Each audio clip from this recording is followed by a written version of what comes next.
Laut Kalimantan.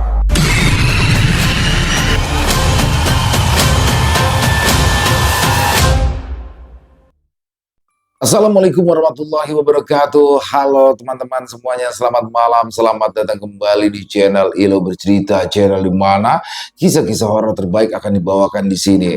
Dan masih bersama saya Ilo, dimanapun teman-teman berada, semoga teman-teman selalu dalam keadaan sehat walafiat tanpa kekurangan satu apapun dan dimurahkan rezekinya. Amin amin ya rabbal alamin. Doa terbaik untuk teman-teman semua.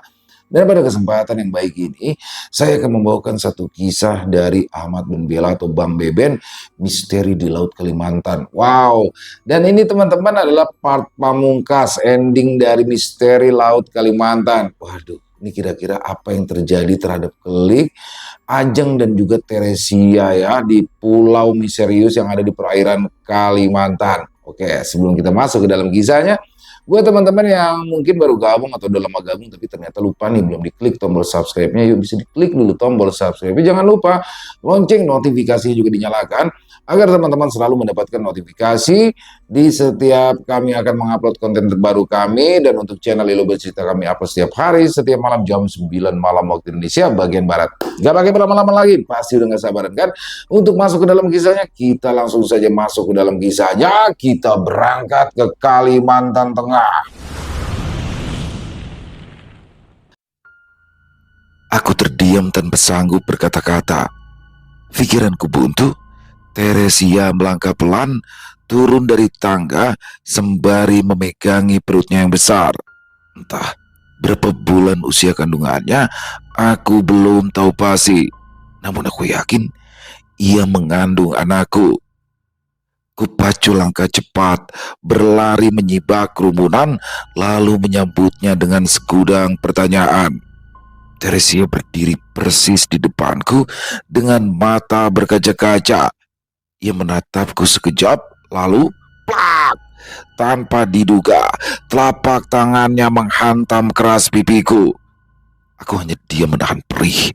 Pukulan bertubi-tubi, lantas menghujam badanku tanpa henti.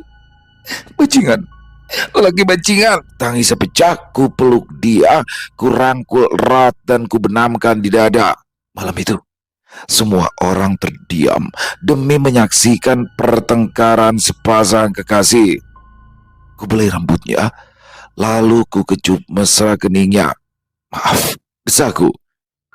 Teresia masih sesengukan dan kami jadi tontonan orang-orang. Di antara kerumunan, sudut mataku tanpa sengaja menangkap gelagat Pak Amir dan kawan-kawannya yang janggal.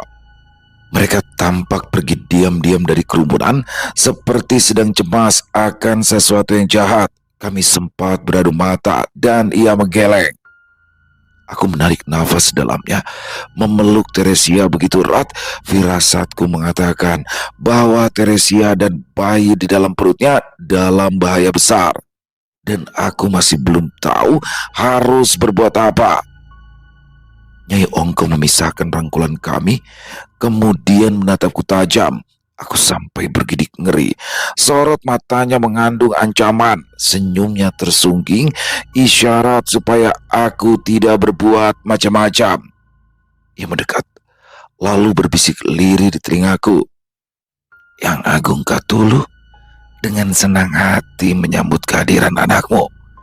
Aku tersentak, spontan mendorong tubuh nenek tua itu, namun para lelaki muda sudah lebih dahulu mengunci leherku, memiting lenganku sangat erat. Aku menjerit, para dayang menarik paksa Teresia, membawanya jauh entah kemana. Mas, tolong aku mas, Teresia berteriak dengan air mata bercucuran. Aku memekik, memanggil namanya, tapi cengkraman orang-orang ini terlalu kuat. Aku hanya bisa tersungkur, tanpa tenaga, melihatnya semakin jauh diiringi orang-orang kampung yang terlihat kegirangan. Mereka pergi berduyun-duyun, menembus kegelapan, nyala obor semakin mengecil, lalu hilang tertutup kabut. Jangan risau mas, Ajeng mendekat. Untuk sementara, kalian tidak boleh tinggal serumah, juga tidak boleh bertemu sebelum hari pernikahan. Teresia akan tinggal bersama Nyai Ongko hingga tiba saat purnama ketujuh, malam pernikahan kalian. Aku bergeming, memendam amarah kepada adikku sendiri. Tak kusangka ia berbuat khianat. Ia memberi isyarat orang-orang itu segera melepas sekalan mereka. Ajeng berbalik, melangkah meninggalkanku yang masih merasakan sakit di bahu dan pergelangan tangan. Nyala obor di tangannya bergoyang-goyang tertiup angin, benderang di tengah pekatnya malam. Aku lekas berdiri, setengah berlari mengejarnya, hingga jarak kami sisa sejengkal. Ku cecar dia, tapi Ajeng masih bungkam. Aku terus melangkah, menguntitnya dengan segala pertanyaan. Aku mulai waspada, tanah bergetar ringan, seiring sayup-sayup terdengar suara lenguan panjang, seperti suara raungan hewan liar yang marah. Akan tetapi, jika diperhatikan, geraman itu bukanlah suara hewan yang lazim ku kenal. Ajeng mendadak berhenti, dan aku hampir saja menabraknya. Perlahan, ia memutar badan dengan nafas tak teratur. Ajeng tidak menatapku, tapi menatap lurus ke belakangku. Aku sadar ada yang tidak beres karena melihat badannya gemetaran. Secepatnya aku berbalik, lalu merasakan tubuhku terdiam dan bulu tengkuk merinding tak karuan. Kita harus cepat pulang, Mas, ujar gugup. Di tengah lautan, samar-samar terlihat sesuatu yang mengerikan. Siluet seperti manusia raksasa tampak sedang berdiri di tengah kegelapan. Hitam pekat, menjulang seolah hendak menembus langit. Ini bukanlah yang pertama kali aku melihat, tapi tetap saja perasaan takut itu tak hilang. Kulitnya yang bergelambir dan penuh lendir memantulkan cahaya bulan. Sesuatu yang menjuntai di dagunya bergerak-gerak seperti kumpulan ular raksasa. Sayapnya menelungkup menutupi badannya bagaikan jubah panjang yang menggantung. Aku bergidik ngeri. Entah sejak kapan ia berdiri di sana mengawasi kami tanpa bergerak. Sepasang bola matanya yang besar bersinar redup, kontras dengan pekatnya malam. Dengus nafasnya terdengar dalam jarak kiloan meter, membawa hawa dingin membekukan tulang. Perlahan, makhluk itu tenggelam, lenyap di balik gelombang. Air menciprat, lalu kembali tenang. Aku menghela nafas panjang, hampir saja jantungku berhenti berdetak. Jeng, apa itu, Jeng? Ajeng mengangguk, wajahnya memasi. Kau tak salah lihat, Mas. Itu dewa laut yang agung. Kita harus segera pergi dari sini, ujarnya seraya mundur selangkah demi selangkah. Siapapun yang melihat makhluk itu tidak akan pernah selamat, lanjutnya dengan suara gugup. Ajeng kemudian berbalik dan melangkah terburu. Ia terlihat gelisah, tergopoh. Aku mengejar, tapi langkahnya kian cepat. Ajeng tak bicara sepanjang jalan, meski ku desak berkali-kali, hanya terdengar suaranya yang mulai terisak. Pada akhirnya, aku pun diam, menyadari ia benar-benar sedang ketakutan. Di belakang, suara geraman tadi masih mengikuti, kadang lirih, kadang kencang. Aku tak berani menoleh. Aku tetap menatap lurus ke depan, jantungku berdebar. Suara-suara geraman itu terdengar semakin dekat, seperti suara hewan buas yang sedang marah. Aku dan Ajeng terus melangkah menyusuri jalan yang sepi. Orang-orang yang tadi ramai telah lenyap entah kemana. Tak ada seorang pun yang berkeliaran di jalan.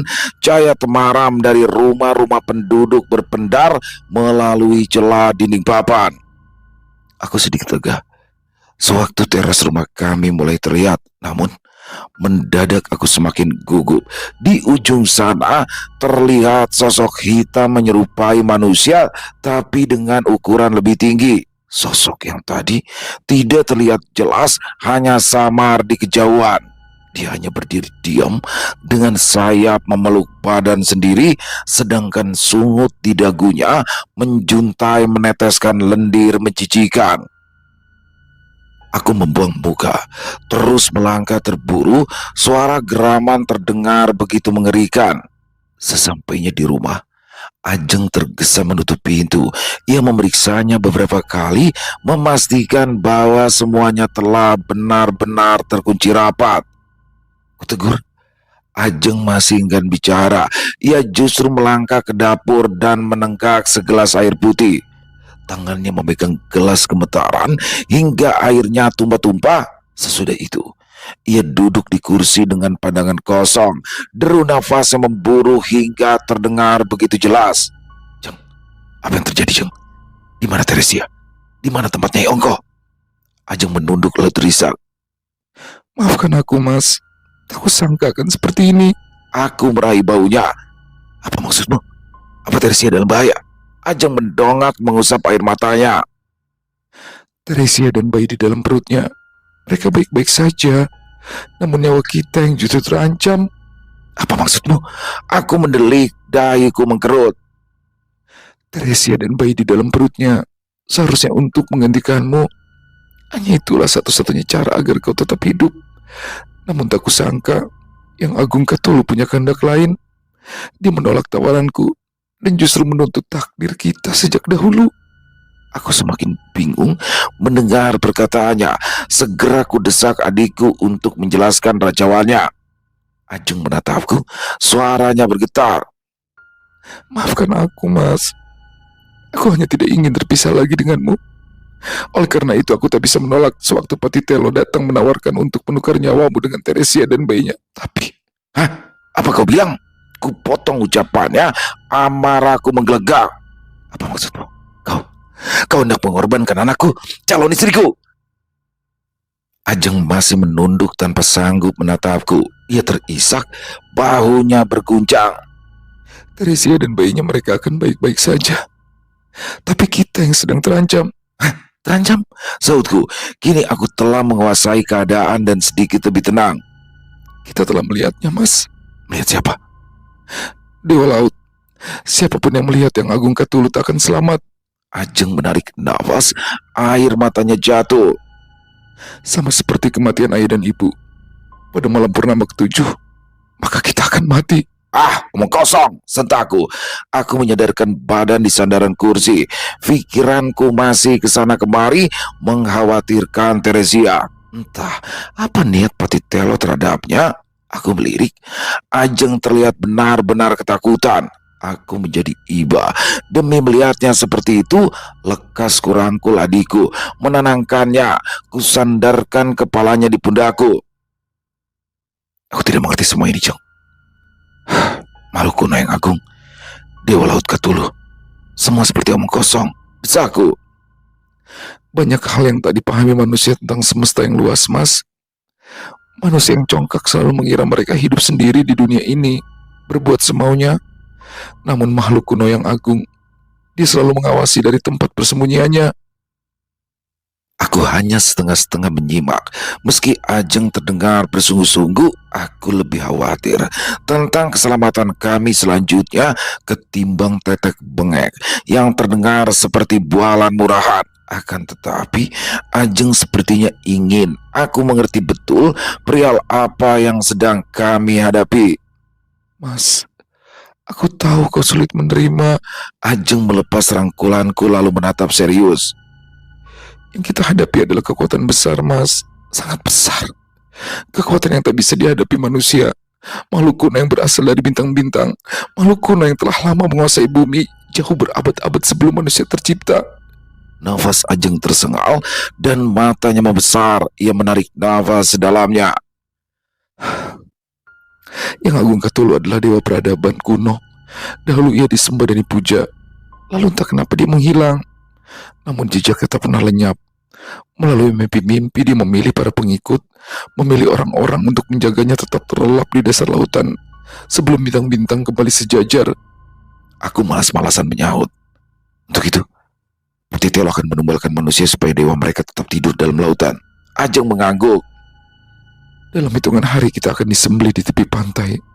Darah kita akan dipersembahkan kepada dewa laut. Aku menghela nafas panjang. Bayangan wajah Teresia tadi telah membangkitkan keberanianku. Jeng, dulu ayah bisa membawa kita kabur dari pulau ini. Sekarang, kita pun pasti bisa melakukan hal yang sama. Tapi kau harus membawaku ke tempat Teresia di Skap. Kita harus menyelamatkannya terlebih dahulu. Kau tahu di mana tempatnya? Ajeng mengangguk pelan. Kita perlu bantuan. Aku tersenyum. Jangan risau.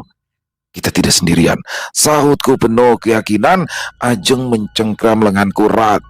Jangan sekarang. Tunggu saja. Saat matahari terbit, dia masih berkeliaran di luar sana. Matahari belum tinggi. Aku dan Ajeng melangkah terburu ke sisi timur kampung. Warga desa sudah mulai sibuk dengan urusan masing-masing. Tak seorang pun memperhatikan langkah kami yang tergesa. Sesampainya di tempat tujuan, Pak Amir menyambut kami dengan mata terbelalak. Ia menatap Ajeng penuh curiga, lalu kuceritakan apa yang kami jumpai malam tadi. Celaka, ayo masuk, desisnya. Di dalam rumah, Pak Amir memintaku menceritakan ulang perihal kejadian semalam sesudah Teresia dibawa pergi. Mendengar penuturanku, ia terlihat begitu cemas, bahkan hidungnya kembang kempis saking gugupnya. Rupanya, dia sangat menginginkan nyawa kalian. Sampai-sampai ia naik ke daratan. Hal yang tak pernah ia lakukan selama puluhan tahun. Desanya, kita harus menyelamatkan Teresia, lalu pergi dari sini. Desaku. Pak Amir menatapku. Ia terlihat ragu. Entah kenapa, sejak kedatangan kekasihmu, firasatku menjadi buruk. Seperti ada yang di luar hitungan. Rencana kita harus dibatalkan. Kita sudah tak bisa pergi dari pulau ini. Cthulhu telah menginjak daratan. Semua sudah terlambat. Pak Amir tercenung hingga Ajeng buka suara. Aku tahu, kedatangan kalian ke pulau ini untuk mencari tumbukan emas, ucap adikku. Pak Amir terpaku, salah tingkah, namun ia membiarkan Ajeng terus bicara. Akan kubawa kalian ke tempat rahasia Patitelo. Kau dan komplotanmu akan mendapatkan tumbukan emas itu. Namun kalian harus membawa kami pergi dari pulau ini. Bujuk Ajeng lagi. Pak Amir merenung beberapa saat. Ia seperti sedang menimbang-nimbang. Kami sudah sering mencobanya, tapi justru tersesat. Hutan di sana bukanlah hutan biasa. Pohon-pohon di situ bisa berpindah dan tanahnya bergerak tanpa disadari. Kabut di tempat itu membuat semua terlihat sama. Suatu keberuntungan bisa kembali lagi ke desa ini, ujar datar. Jalan rahasia, sahut Ajeng. Ada jalan tersembunyi. Ibuku pernah mengajakku ke sana. Jalan itu akan membawa kita ke tempat para Patitelo, ke tempat di mana tumbukan emas tak ada habisnya. Baiklah, ujarnya. Pak Amir lalu menatapku. Apa kau bersedia mengotori tanganmu dengan darah nenek sesat itu? Aku menarik nafas panjang, terasa sesak di dada. Jika itu satu-satunya jalan, aku tidak ada pilihan, jawabku lirih. Pak Amir mengangguk. Banyak yang harus kita lakukan. Pertama, kita harus membuat perahu yang lebih besar, lebih kuat dan kokoh. Datanglah lebih subuh dari biasanya. Kita harus bekerja di saat langit masih gelap, agar orang-orang tidak curiga. Sesudah itu, baru kita selamatkan Teresia dan pergi selamanya dari tempat terkutuk ini. Yang kedua, selidik Ajeng. Pak Amir tersenyum. Belum saatnya. Kau tahu, dinding pun punya telinga di tempat ini. Kau hanya perlu mengantarkan kami ke tempat kediaman Nyai Ongko. Sisanya biar Kelik yang menyelesaikan. Aku menepuk pundak adikku, meyakinkannya bahwa semuanya akan berjalan lancar. Ia pun menatapku lantas mengangguk tanda setuju. Berhari-hari, aku bersama Pak Amir dan 3 orang lagi bekerja keras membuat perahu. Bukan dari nol, tapi perahu yang sudah ada hanya saja harus dibongkar ulang dan dibangun lagi agar lebih besar. Perahu itu harus bisa menampung setidaknya 7 orang. Selain itu, tiang layarnya harus kuat menahan terjangan angin supaya tidak patah. Waktu terus menyempit. Sebelum purnama ke-7, tapi pekerjaan kami belum juga mencapai separuh. Jika kita hanya bekerja 2 jam setiap hari, perahu ini tak akan pernah selesai. Belum lagi, kita perlu bolak-balik ke pantai. Kenapa kita tidak curi saja kapal laut mereka? Keluhku seraya mengusap keringat. Langit masih gelap, matahari belum juga terbit. Perahu itu kami letakkan agak jauh di sudut tebing di ujung pulau. Untuk mencapainya, diperlukan sebuah perahu lagi yang harus kami dayung dari tepi pantai. Rencananya, Teresia akan langsung kami bawa ke tempat ini, lalu melarikan diri dengan mengandalkan bintang sebagai penunjuk arah. Pak Amir menatapku. Udara subuh keluar bersama hembusan nafasnya. Kau sendiri tahu, sejak peristiwa ayahmu dulu, kapal itu langsung pergi seusai menurunkan muatan. Pak Amir mendesah sebentar, menatap pamparan tebing yang diterjang ombak. Yakinlah, perahu ini akan siap sebelum waktunya. Lagi pula, kita hanya perlu bertahan tidak lebih 2 hari di laut lepas. Setelah melewati Batu Mandi, akan ada banyak perahu nelayan atau kapal penumpang yang berkeliaran. Mereka akan menyelamatkan kita. Aku tertegun, tak bisa membantah. Jangan risau, semua pasti berjalan sesuai rencana. Tambah Yunus, aku mengangguk, lalu lanjut memaki kayu demi kayu. Sekurang itu, Ajeng terus mencari informasi terkait Teresia. Dia bilang, sejauh ini Teresia baik-baik saja. Ia sedang belajar senandung suci, pemujaan di bawah arahan Patitelo. Sementara itu, warga kampung mulai sibuk mempersiapkan pesta pernikahanku. Kian hari, pesta meriah sepertinya akan digelar besar-besaran. Melihat keadaan itu, aku justru semakin cemas. Orang-orang menatapku dengan senyum lebur, seolah pernikahan itu adalah hari yang dinanti oleh seluruh warga desa. Aku mencoba membalas senyuman mereka, meski dalam hati berselimut gelisah. Setiap kali malam pernikahan itu disebut, bayanganku justru menerawang pada peristiwa penyembelihan bocah-bocah tempo hari. Semakin dekat hari pernikahan, aku justru merasa ajalku semakin dekat. Pada akhirnya, aku tak bisa berbuat banyak. Sewaktu Patitelo mengeluarkan perintah supaya aku dipingit. 7 hari menjelang hari pernikahan, aku tak diizinkan melaut atau pergi tanpa pengawasan. Aku menjalani berbagai prosesi persiapan calon pengantin. Mulai dari dimandikan air laut, tepat tengah malam di tepi pantai, diasapi kayu gaharu yang wangi di tengah balai, hingga dimantra-mantrai dengan bahasa yang tak aku mengerti. Di mana Teresia? Di mana? Bagaimana kandungannya? Desaku. Nyai Ongko tersenyum, mengolesi dadaku yang telanjang dengan kapur sirih. Jangan risau. Kalian akan bersatu di hadapan Yang Agung Katulu, sama seperti yang dilakukan ayah dan ibumu dahulu. Aku hanya bisa pasrah. Tak kenapa, di hadapan para pati ini, aku seakan hilang kekuatan, hanya menurut seperti kerbau dicucuk hidungnya. Aku hanya bisa berdoa supaya Pak Amir dan yang lainnya lekas menyelesaikan pekerjaan mereka secara diam-diam. Angin laut berembus dan ombak menerjang pantai. Hari ke hari, desa ini semakin sibuk. Para perempuan mulai sibuk menyiapkan anyaman, kain, dan sesaji. Para lelaki mulai menyiapkan replika perahu dari bambu. Selain itu, patung Katulu yang besar di tengah lapangan desa dipindahkan bersama-sama menuju tepi pantai.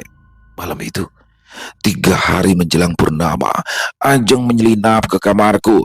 Aku yang memang sulit tidur beberapa malam terakhir menyadari kehadirannya. Mas, ayo, Pamir dan kawan-kawan menunggu. Aku bergegas bangkit, menyusulnya keluar melalui pintu belakang. Berbekal lampu minyak damar, kami bergerak mengendap menembus pekatnya malam. Selamatnya kita akan tiba sebelum matahari terbit. Kita hanya perlu menyelinap masuk ke rumah Patitelo. Setelah Nyai Ongko tewas, semuanya menjadi mudah. Orang-orang akan bergabung. Selama masa berduka, mereka tak akan bisa berbuat apa-apa. Disitulah kesempatan kita pergi dari pulau ini. Terang Ajeng seraya terus melangkah. Perahunya? Tanyaku seraya mengiringi. Kata Pak Amir sudah siap. Tidak terlalu kokoh, tapi cukup untuk bertahan sampai Batu Mandi. Selanjutnya, kami hanya diam. Sepanjang jalan, aku terus mengumpulkan keberanian. Entah kenapa, Pak Amir bersikeras bahwa tangankulah yang harus membunuh Nyai Ongko. Kenapa aku? Desisku tanpa sadar. Maksudmu, Mas? Saut Ajeng tanpa menoleh, lampu di tangannya bergoyang pelan diterpa angin. Aku hanya bingung. Kenapa aku yang disuruh Pak Amir untuk membunuh Nyai Ongko? Kenapa bukan dia? Atau Yunus? Atau Rudi? Ajeng berhenti menatapku. Sekilas ia ragu, bingung untuk mengutarakan kata-kata yang tepat. Pada akhirnya ia menyerah. Karena kita berdua adalah keturunannya. Hampir saja aku memekikkan atau percaya. Ajeng berbalik, kembali melangkah. Tergesa aku mengekor di belakangnya. Ibu adalah anak Nyai Ongko. Kita berdua adalah cucu kandungnya. Dan hanya anak keturunan yang bisa memutus ikatan keluarga ini dengan Katulu. Kabar barusan, bak petir menyambar kewarasanku. Tak kusangka, aku harus membunuh nenek kandungku sendiri. Nenek yang tak pernah kujumpai sebelumnya justru harus mati di tanganku. Namun, aku tak punya waktu berlama-lama untuk terkejut. Waktu kami semakin sempit, keputusan berat ada di tanganku.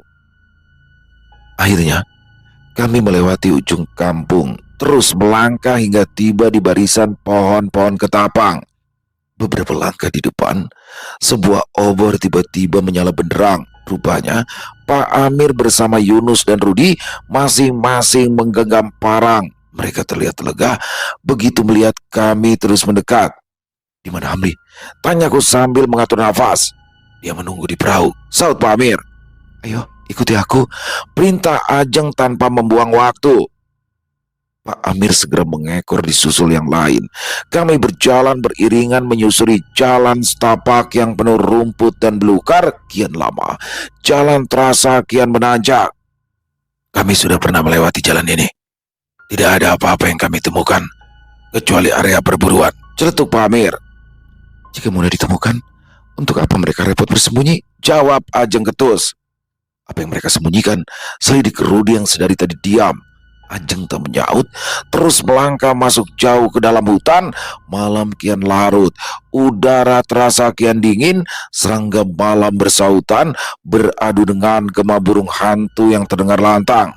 Pada akhirnya, jalan yang kami lewati sudah tak lagi bisa dilalui. Hanya ada semak belukar yang lebih tinggi dari manusia dewasa. Ajeng merunduk, mencabut sebatang pohon kecil, lalu menanamnya terbalik. Tiba-tiba terjadi keanehan. Kami serentak waspada. Tanah tempat kami berpijak bergetar pelan, seolah bumi sedang retak. Belukar di depan mengeluarkan gemerisik belukar yang tak beraturan. Perlahan, rimbun belukar yang lebat itu merenggang. Batang-batangnya yang melengkung dengan bagian atas saling melilit. Aku dan Pak Amir saling pandang atas keganjilan itu. Entah kenapa, bulu tengkuku berdiri tanpa sebab. Aku melirik ke atas. Gumpalan awan yang memantulkan cahaya bintang tampak bergerak dengan cara yang aneh. Perlahan, gumpalan awan itu menyatu tanpa suara, terus bergerak seolah hidup, lalu membentuk pusaran raksasa di atas langit. Aku menelan ludah. Semuanya serba tak masuk akal. Jauh di dalam tanah, terdengar suara desisan lirih. Seakan suara itu bisikan dari dalam perut bumi. Pak Amir dan komplotannya bersikap waspada, menggenggam parang begitu kencang. Wajah mereka menegang, menatap sekeliling penuh curiga.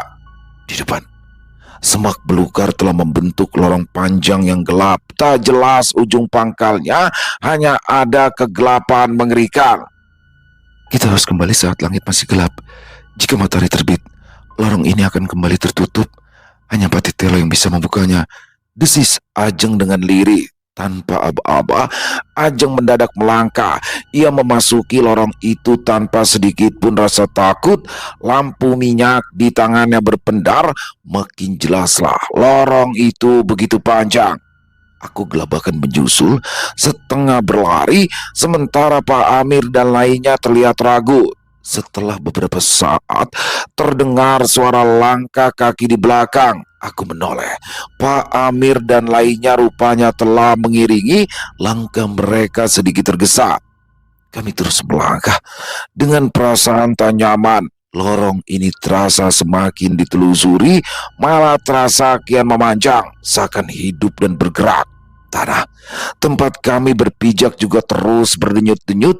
Setiap kaki kami berjejak terdengar bunyi desisan lirih, membuat keadaan bertambah mencekam. Aku mengedar pandang. Atap dan dinding lorong ini tak mau diam. Kumpulan akar dan batang-batang belukar itu saling melilit. Bak gumpalan cacing hitam raksasa yang saling mengikat satu sama lain. Aku mengatur nafas, sudah tak ada jalan kembali. Udara terasa lebih pengap, aroma batang-batang belukar basah menyeruak menyengat hidung. Tak ada suara binatang maupun serangga, hanya derap kaki dan deru nafas saling bersautan. Namun tiba-tiba saja, aku tak berkutik. Sewaktu tangan-tangan perempuan muda mencengkeramku dari belakang, aku hendak berontak, tapi bila pisau yang dingin menempel di batang tenggorokanku, Ajeng menatapku dengan mata menyala. Jangan melawan. Jika ingin Teresia dan bayinya selamat, ancamnya. Giginya sampai bergemelutuk karena marah yang terpendam. Kenapa, Jeng?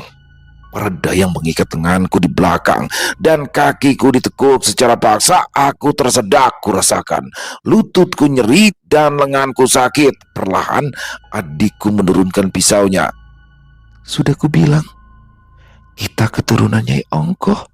Sudah garis takdir kita untuk selalu mengabdi pada Yang Agung Katulu. Teresia di mana dia? Dia sedang dipersiapkan untuk jadi pengantinmu. Aku tertunduk, perasaanku hancur. Kenapa, Yung? Kenapa kau lakukan semua ini? Mas, aku adalah penerus nenek untuk menjadi Patitelo.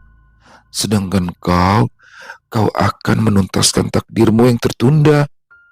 Ajeng melangkah mundur, memberi isyarat agar para dayang mencengkramku semakin erat. Salah seorang menjambak rambutku. Aku terdongak, mulutku dituang paksa semangkuk air keruh yang rasanya pahit. Aku meronta. Air itu tumpah-tumpah dalam hitungan detik. Aku tersedak, tenggorokanku terasa panas seolah menelan bara. Sementara perutku melilit seperti diremas dari dalam. Pandanganku mulai kabur dan kesadaranku semakin buram.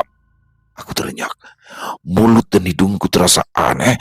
Saat itulah aku menyadari telah memuntahkan darah kental. Pada akhirnya aku ambruk, jatuh ke lantai. Dengan benturan yang sangat keras, aku terkapar. Sendi-sendiku tak bisa digerakkan. Aku hanya pasrah. Sewaktu perempuan muda itu menyeretku entah kemana lagi, pada akhirnya semuanya gelap. Aku membuka mata. Debur ombak menyambutku.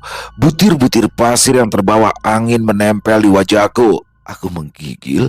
Pakaianku telah berganti dengan selembar kain putih. Tanganku terentang, teringat kuat pada celah batang bambu.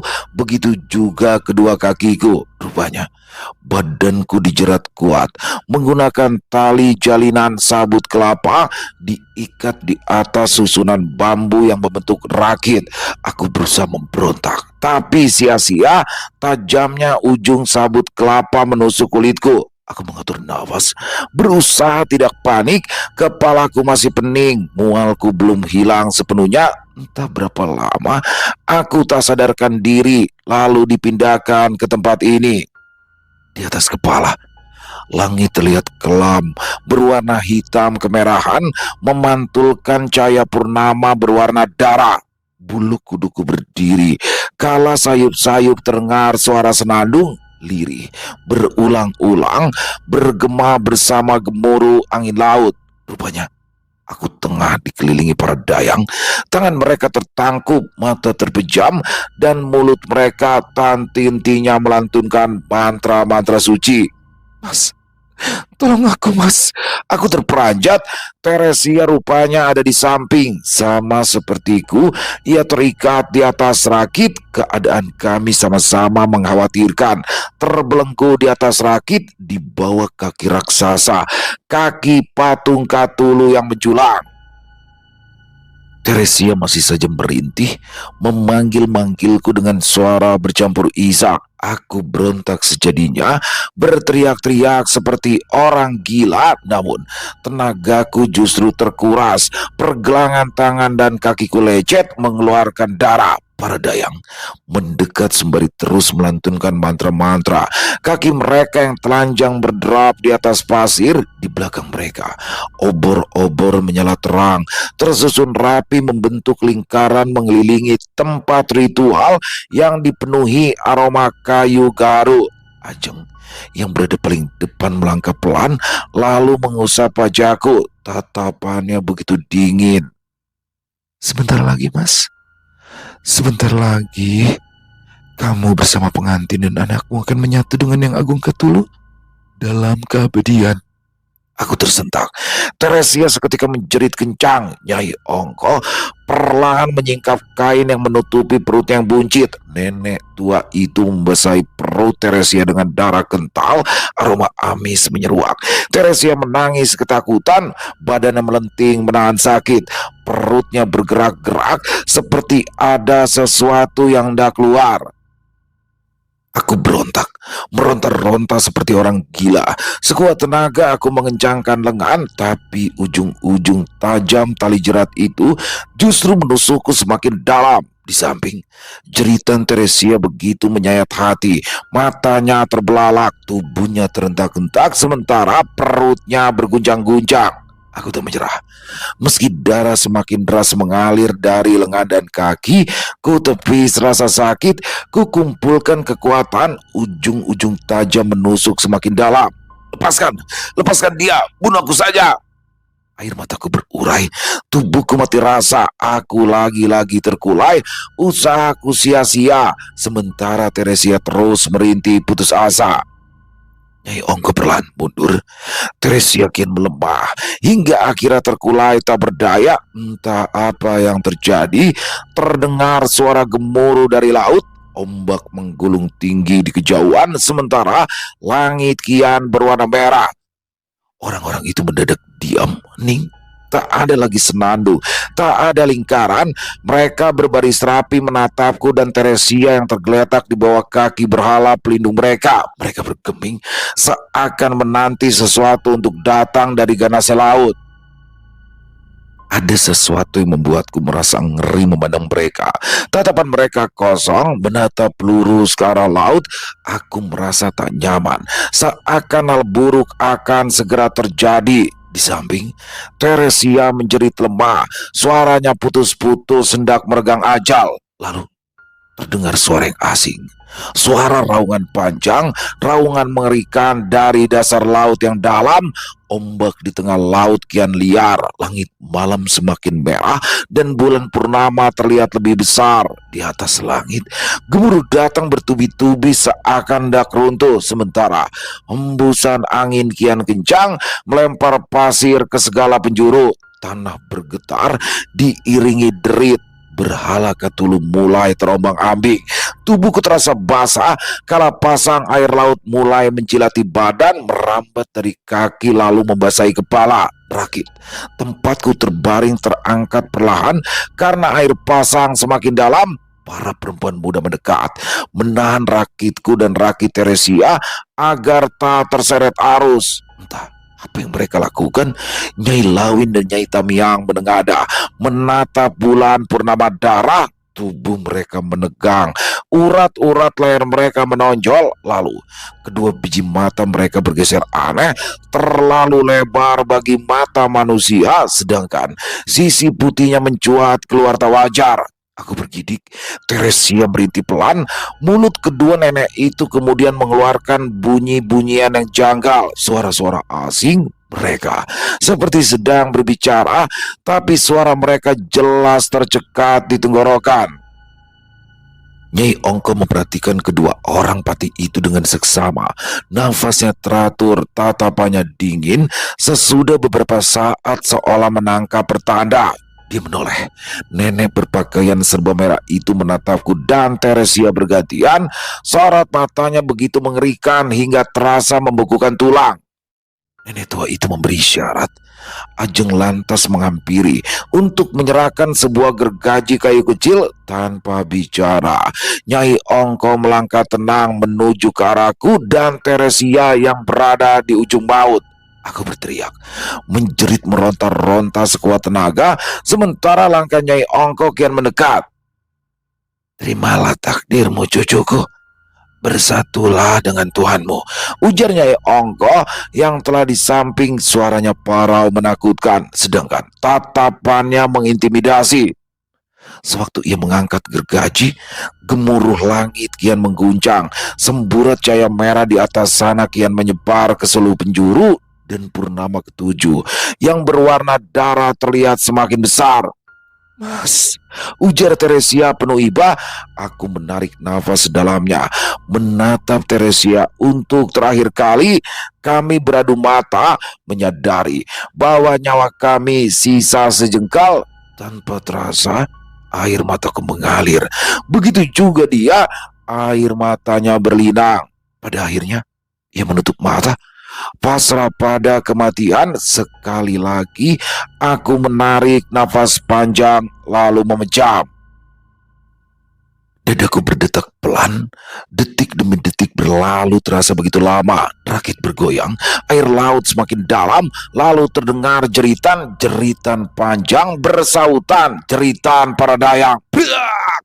Terdengar suara berdebum dengan keras, membuat tanah bergetar hebat. Spontan aku membuka mata lalu terbelalak. Nyai Ongko terkapar dengan luka menganga di leher, tubuhnya mengapung terombang-ambing di atas air laut. Beberapa jengkal di samping, berhala Cthulhu telah tumbang. Beberapa dayang terjepit dengan kepala pecah, sebagian lagi berteriak dengan badan remuk karena tertindih. Dalam sekejap, kekacauan terjadi. Salah satu obor jatuh di atas patung itu, lalu api segera menyebar. Dengan pisau milik Pak Amir, Ajeng menebas ke sana kemari. Para dayang berhamburan menyelamatkan diri. Nyai Tamiang dan Nyai Lawit tercekat. Ajeng melompat ke setanan, lalu menubruk Nyai Tamiang. Mereka bergumul di atas pasir basah. Pisau itu terangkat lalu menghujam sekali, dua kali, berkali-kali. Cairan merah menciprat. Tubuh Nyai Tamiang mengejang lemah sebelum akhirnya terkulai kaku. Aku bergegas berlari. Nyala api di belakangnya kian membesar. Di kejauhan terdengar suara riuh orang-orang kampung berdatangan. Ia menerjang air mendekati rakitku yang terseret arus. Sesudah sampai, terburu ia melepas jerat di lengan dan kakiku. Teresia, rakitnya menjauh, seruku. Ku tepis rasa sakit. Aku bergegas melompat ke air. Ku terjang arus, air laut menusuk luka di tangan dan pergelangan kaki. Aku berenang sekuat tenaga. Rakit Teresia masih beberapa meter di depan. Ajeng melesat. Rakit Teresia berhasil ia raih. Cepat, seru Ajeng lantang.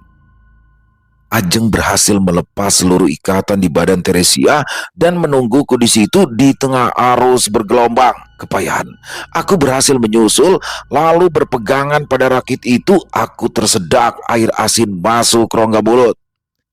Kita harus ke laut, Mas. Kita harus menjauh dari pantai selekasnya, tegur Ajeng. Aku tak sempat membantah. Berdua kami berenang mendorong rakit Teresia dengan sisa tenaga. Rakit miring ke kiri dan kanan mati-matian. Aku menjaga supaya Teresia tak terjatuh ke air. Separuh badan di dalam air, aku dan Ajeng menggigil kedinginan. Di belakang, api menjulang tinggi, menyala-nyala hingga tepi pantai jadi terang benderang. Suara mereka riuh diselingi jerit. Aku menoleh sebentar. Kulihat orang-orang telah datang berbondong-bondong. Mereka panik menggotong tubuh Nyai Ongko yang telah menjadi mayat. Jangan lihat ke belakang, Mas, bisik Ajeng terburu. Suaranya hampir tenggelam oleh debur ombak. Aku menurut, menatap gelapnya laut yang terbentang. Namun hanya sebentar. Aku mendadak terperangah. Beberapa meter di depan sana terlihat sebuah perahu mendekat. Lampunya menyala redup tergantung di tiang tengah. Sebuah perahu yang sangat ku kenali. Amri, gumamku tak percaya. Aku menggigil. Selimut yang menutup tubuhku terlalu tipis. Di depanku, Teresia terbaring lemah, matanya terpejam. Sesekali ia merintih, berlapis-lapis selimut lusuh menutupi badannya. Ku genggam tangannya, berharap ia tenang. Di belakang kami, Bibir pantai semakin jauh, api yang menjilat-jilat semakin kecil, sementara riuh mereka tertelan gemuruh ombak. Di atas kepala, bulan purnama merah terasa begitu dekat. Semburat cahaya merah di langit mulai lenyap, tertutup gumpalan awan hitam yang kian merapat. Suara gemuruh belum juga hilang, meski terdengar samar. Di buritan, Hamli masih tegang tanpa bicara. Tangannya memegang kemudi yang bergetar, menahan perahu agar tidak terbawa arus yang mulai liar. Sementara di haluan, Ajeng masih waspada. Matanya menyapu laut seakan perkara buruk belum juga berakhir. Dan benar saja, suara raungan kembali terdengar, merambat pelan dari dasar laut paling dalam. Perahu bergoyang-goyang, arus laut mulai bergolak, gelombang mulai naik, badan perahu perlahan miring. Di atas sana, awan hitam telah benar-benar menggumpal, berputar, membentuk lingkaran raksasa di langit. Awan-awan itu bergerak lambat, mengitari purnama merah pekat yang menyala terang. Gemuruh terdengar berdentum-dentum, diiringi kilat dan petir yang menyambar. Tetes-tetes hujan mulai jatuh, meluncur deras dari atas langit. Dia datang, dia datang. Putar ke kanan. Mas Kelik, bantu berdayung. Pekik Ajeng panik. Di hadapan kami, air perlahan naik seperti gelembung sangat besar yang didorong dari bawah permukaan laut. Air itu kian detik kian menjulang hingga kegelapan menutup ujung.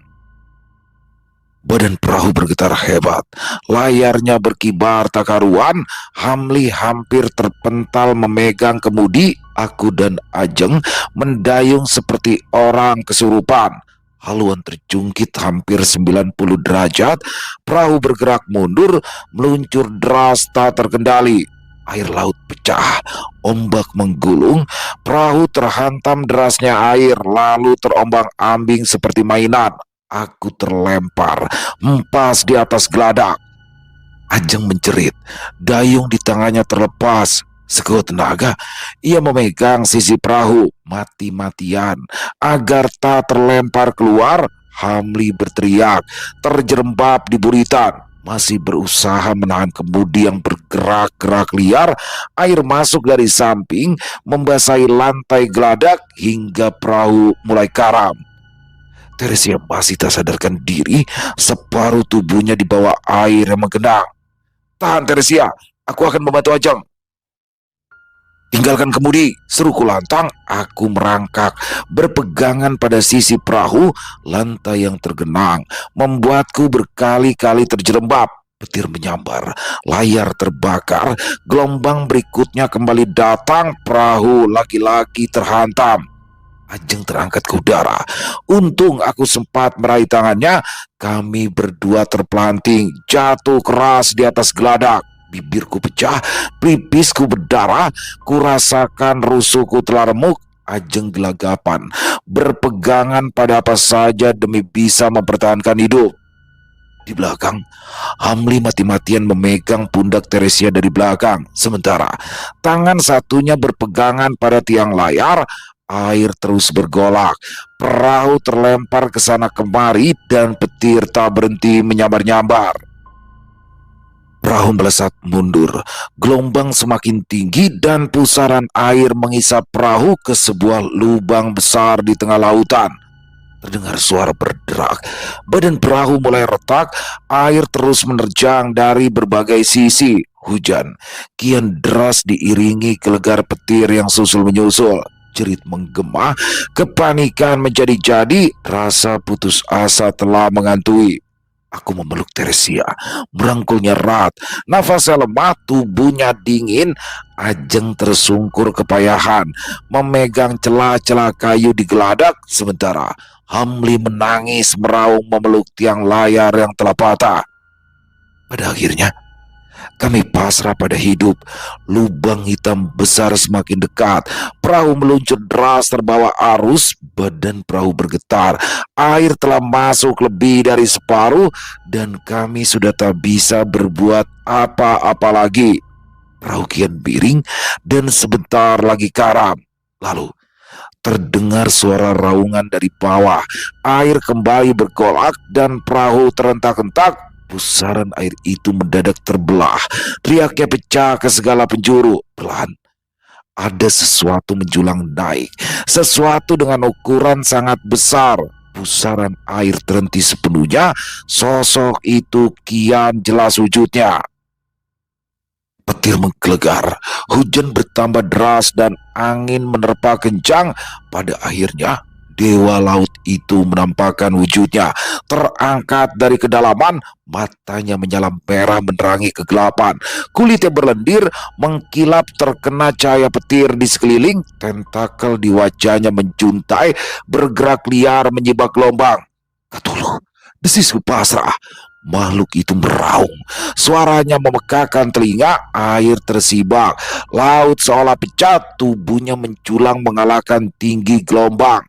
Perahu kami terombang ambing di bawah bayangan makhluk mengerikan itu. Mas, pekik Ajeng, suaranya tenggelam dalam bising lautan. Jagalah anak dan istrimu. Apapun yang terjadi, jangan pernah datang kembali. Tak sempat kutanya maksudnya. Ajeng berdiri dengan tangan terentang. Air matanya mengalir, suaranya lirik. Maafkan aku, Mas. Kalian harus bertahan hidup. Ajeng menoleh untuk terakhir kalinya. Senyumnya samar di antara air mata. Ajeng! Teriakku berusaha meraihnya. Namun terlambat. Deru angin mengangkat tubuhnya, membawanya melayang bersama air yang naik ke atas. Tubuhnya berputar-putar sebentar, lalu lenyap di balik kegelapan. Raungan Cthulhu menggema, menggetarkan langit dan laut, sementara aku tersungkur tak berdaya. Bayangan raksasa itu memudar, seiring laut yang perlahan tenang, perahu ringkih kami bergoyang-goyang pelan di tengah laut yang telah diam. Aku terduduk lemas, mendekap Teresia dengan hati hancur berkeping-keping. Separuh nyawaku telah hilang bersama adikku yang tadi mana. Dunia serasa sunyi, jiwaku kosong, sedangkan badai yang telah kami lalui seakan tak pernah terjadi. Sejauh mata memandang, hanyalah lautan luas yang tertutup gelap malam. Di atas langit, purnama yang tadi merah seperti darah telah berganti memancarkan cahaya putih yang pucat. Keadaan di tengah lautan ini seketika benar-benar hening tanpa suara. Cahaya matahari menyilaukan mata, panasnya membakar kulit.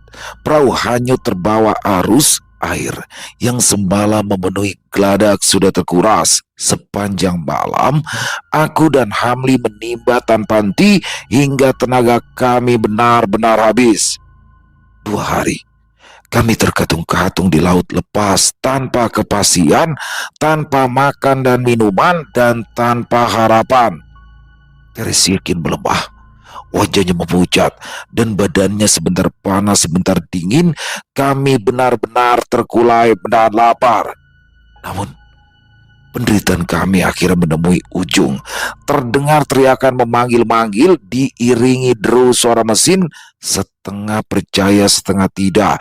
Aku membuka mata, terlihat perahu nelayan mendekat. 3 orang di atasnya melambai-lambaikan tangan. Hamli yang sedari tadi lunglai bergegas menegakkan tubuh membalas lambaian mereka. Orang-orang di atas perahu itu seketika terperangah, lalu memeki kegirangan. Mereka mempercepat laju perahu dan bergegas memindahkan kami. Rupanya Hamli adalah warga desa mereka yang telah hilang bertahun-tahun. Perahu berjadik itu melaju membelah ombak, membawa kami kembali ke daratan. Aku mendekap Teresia, menyandarkan pipinya di pipiku. Kita selamat, bisiku. Kurangkul dia makin erat, menatap luasnya lautan. Air mataku mengalir. Ajeng kini telah benar-benar menghilang ditelan samudra. Mas, kita di mana? Lenguh Teresia lemah, matanya masih terbejam. Kita pulang, sautku. Ku dekap ia makin erat, meyakinkan bahwa aku selalu di sampingnya. Entah bagaimana hari esok, ku pikirkan nanti saja. Saat ini burung-burung camar terlihat berterbangan, pertanda daratan kian dekat. Nun jauh di bawah sana, Katulu yang agung masih terlelap. Entah kapan ia kembali, tak seorang pun tahu pasti.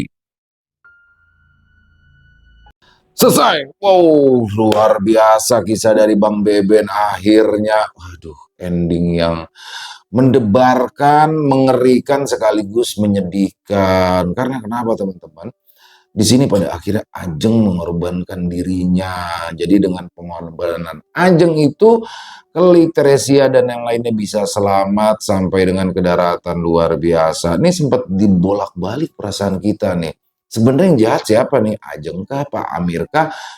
Sempat wah Ajeng gila, ternyata Ajeng jahat, ternyata dia ingin menduduki jabatan dari Nyai Ongko, yaitu neneknya Kelik juga, neneknya Ajeng juga. Karena pada dasarnya Ajeng ini akan menjadi penerus dari Patitelo. Ngeri banget ya. Tapi alhamdulillah pada akhirnya Ajeng membantu Kelik dan juga Teresia. Yang mana Teresia di sini dalam kondisi hamil dan itu anak dari Kelik. Keren, keren pakai banget dan nggak terasa ya sudah total berarti ada 6 part kisah dari Bang Beben ini dan juga ya teman-teman bukannya ini banyak yang nanya nih kisah Angkes Pendekar Dayak bagaimana Bang Ilo karena memang Bang Bebennya belum menyelesaikan untuk kisah Angkes season selanjutnya jadi mohon maaf ya teman-teman ya pokoknya kalau saya dikirimin sama Bang Beben kisahnya nggak pakai banyak ngomong langsung saya bawain jadi begitu ya jadi harap maklum dan mari kita doakan semoga Bang Beben sehat selalu agar bisa diberikan kesempatan atau waktu untuk menulis kisah Angkes selanjutnya. Bang Beben makasih banyak ya. Dan buat teman-teman semoga terhibur. Buat yang suka dengan videonya bisa diklik tombol like-nya, tombol jempolnya. Boleh juga dibantu di-share ya link videonya ini ke teman-teman yang lain agar juga ikut merasa terhibur. Buat teman-teman yang punya komentar lain, yang punya pendapat lain bisa menuliskannya di dalam kolom komentar ataupun hanya sekedar saling menyapa, insya Allah kami akan membalasnya satu persatu. Di akhir kata, saya Ilo mengucapkan permohonan maaf apabila mungkin dalam pembawaan kisahnya barusan ada kata-kata saya yang salah ataupun ada kata-kata saya mungkin yang kurang berkenan. Saya mohon dibukakan pintu maaf yang seluas-luasnya. Sampai berjumpa lagi di konten-konten kami selanjutnya yang pasti tidak kalah serunya, yang pasti tidak kalah horornya. Masih bersama saya Ilo di channel Ilo Bercerita. Salam sehat, sukses selalu untuk kita semua. Wassalamualaikum warahmatullahi wabarakatuh.